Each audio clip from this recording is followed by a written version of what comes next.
Hello, my friends, Evolutionary Energy Arts family. So, guys, I love doing these historical pieces. People, for the most part, don't really have a clue of how everything is so interconnected. It's been so interconnected for so very long. And the quicker we could pull ourselves out of this illusion that's going on around us, the better.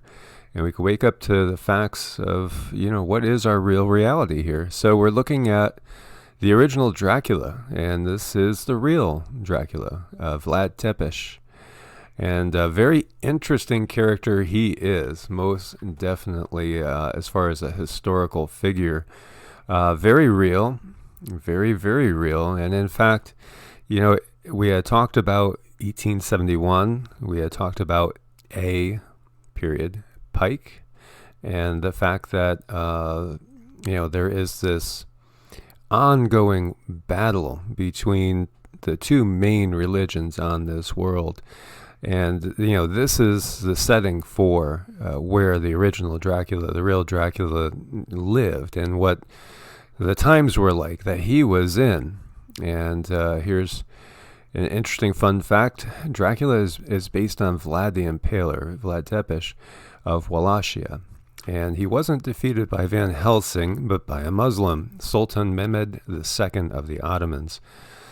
And so he was revered actually as a folk hero. And, he was thought by his people in some ways to be a savior figure. But his brutality was, rarely eclipsed, really, when we look at it. And I'm going to go out of order here a little bit. So he was known for impaling people, and that was his modus operandi. And actually, he was basically taken and raised in the Ottoman Empire, and this is something that he learned from them and then used it on them, but used it on them en masse like they had not seen before. This is interesting. This is a painting out of time, and this is the crucifixion, and that is supposed to be Christ here. And here you see Vlad Tepes. So, there's legends about his immortality which are not justified apparently, but it makes you really wonder, most definitely, because, obviously he had quite a reputation. Now, we had talked about others that are quote-unquote immortal, such as Saint Germain, who pops up throughout history at different times. And really wonder, what's the situation with that? Is he truly an ascended master? Is he an earth being, perhaps, living on the inside of the earth with advanced technology and, understands anti-aging and things along those lines? It's just fascinating. And then, of course, we have Babaji, which I've made videos on, which is another immortal that's still supposed to be up in the Himalayas overseeing the world and trying to balance all the evil that we see in this world. And here's a woodcut over here, and this is factual. He used to love to dine and just watch this going on, as you see heads getting chopped off, body parts all over the place, and he's having himself a nice little roast chicken with some bread and a glass of wine. And so his brutality was most definitely well known. So did you know Vlad the Impaler once had a knight killed for holding his nose at the stench of 20,000 impaled men, women, and children during a festival? Yep. And he brutally killed around 40,000 to 100,000 people in total. And in fact, that 20,000 were people that were Ottomans that were captured during war. And instead of, letting them go or imprisonment, he had them all impaled, 20,000 people impaled. And when the forces came from the Ottoman Empire and saw this, they kind of retreated. They went back because it was a literal forest, 20,000 people impaled on pikes. It was just, the ultimate in brutality as far as the scene. But as you see here, he was revered as a folk hero in Romania for his protection of the Romanian population. And he was a member of the Order of the Dragon, which was founded to protect Christianity in Eastern Europe.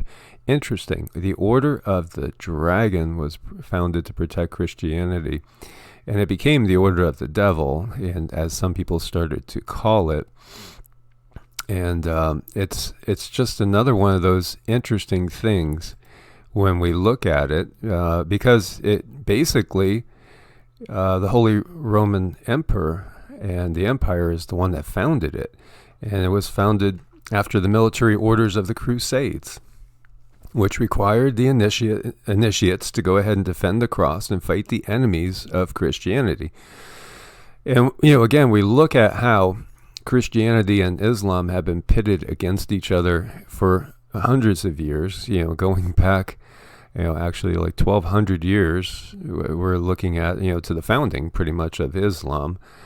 They've always been at each other's throats, and of course the wanting to control the Holy Land with the Crusades, the military crusades to take over the Holy Land, and somehow it's so twisted how religion becomes the thing that brings about more wars than almost anything, or it's used as a tool to bring about more wars is really what we're talking about here.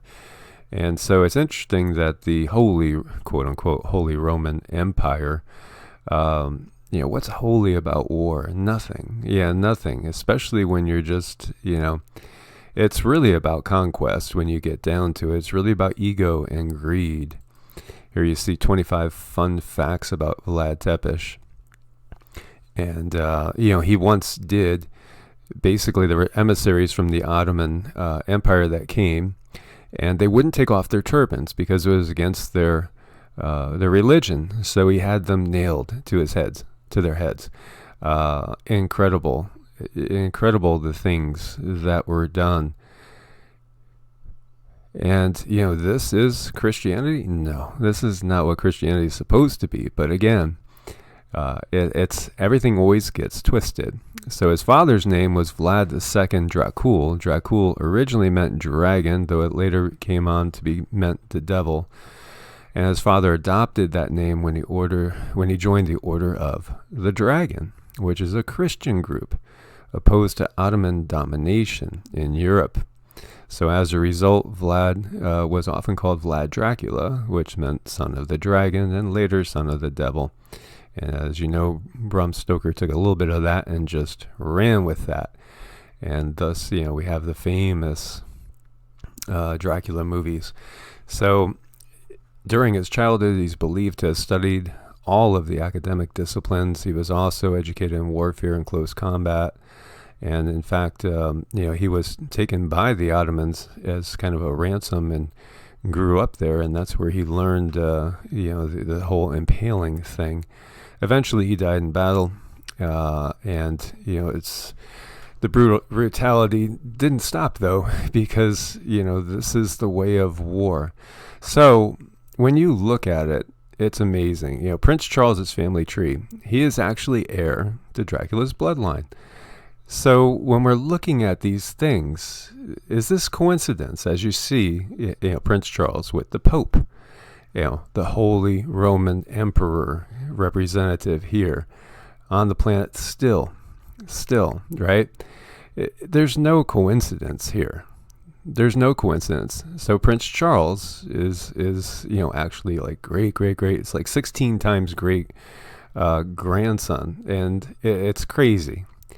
And I got links here so you guys could take a look at some of the stuff that goes on there today if you wanted to go and look and take a tour of Dracula's house. But it doesn't even stop with Prince Charles, So when we look at it, okay, so Prince Charles is related to Dracula. Well, you can see Prince William, Duke of Cambridge, is a 12th cousin to George W. Bush. These families are all intertwined. Okay, now hang on to your hats, guys, because some of you are going to say, no, it can't be so. Donald Trump and Hillary Clinton revealed to be distant cousins. as family trees show they shared the same set of royal ancestors. Trump through his mother and Clinton through her father are related. A pair of presidential frontrunners at the time this article was written share 18th great-grandparents. Ancestor John of Gaunt was the son of King Edward III at the beginning of what became the War of Roses secession debacle, and that's an interesting time period as well. And if we, look farther on over here, genealogy research reveals that all U.S. presidents are related to each other by bloodline. Yeah, And in fact, the presidential candidate with the most royal genes has won every single American election. So isn't an illusion of voting? It is. And, this is fascinating stuff. Of the 42 presidents up to Clinton, 33 have been related to just two people: Alfred the Great, King of England, and Charlemagne, the most famous monarch of France. Again, Holy Roman Empire. So they control us through the religion, and it's through the religion that atrocities are done. And so it goes on. 19 of them are related to England's Edward III, who had 2,000 blood connections to Prince Charles. And it doesn't just stop there. The same goes on with the banking families. George Bush and Barbara Bush are from the same bloodlines, the Pierce Bloodline, the famous Pierce Bloodline, which has changed its name from Percy when it crossed the Atlantic. Percy is one of the aristocratic families of Britain to this day. They were involved in the gunpowder plot to blow up Parliament, if you remember that, at the time of Guy Fawkes, for those of you that know your history. And, so has America ever really declared its independence? No, it's an extension of the same Holy Roman Empire. This is the same empire that's always been there. It's never changed. And it's controlling through religion. And it doesn't mean that the Islamic side is not a part of that either. Islam comes out of the Abrahamic traditions as well. And so ultimately this all goes back to Sumeria. So when we look at it, it's an illusion, guys. It's all an illusion. And sorry to bust a lot of bubbles, but so is the current situation right here. This is all an illusion too. This is all part of the plan and part of the bigger picture. And the quicker that we wake up to this, the better off we will be. For this has been going on for hundreds and even thousands of years.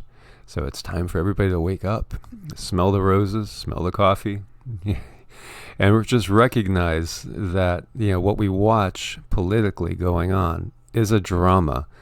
It's nothing but puppets and puppet masters. And it's all an illusion. As long as you're into this left-right dichotomy, and as long as you're controlled by your religious beliefs, you will always be a serf and a slave to the system.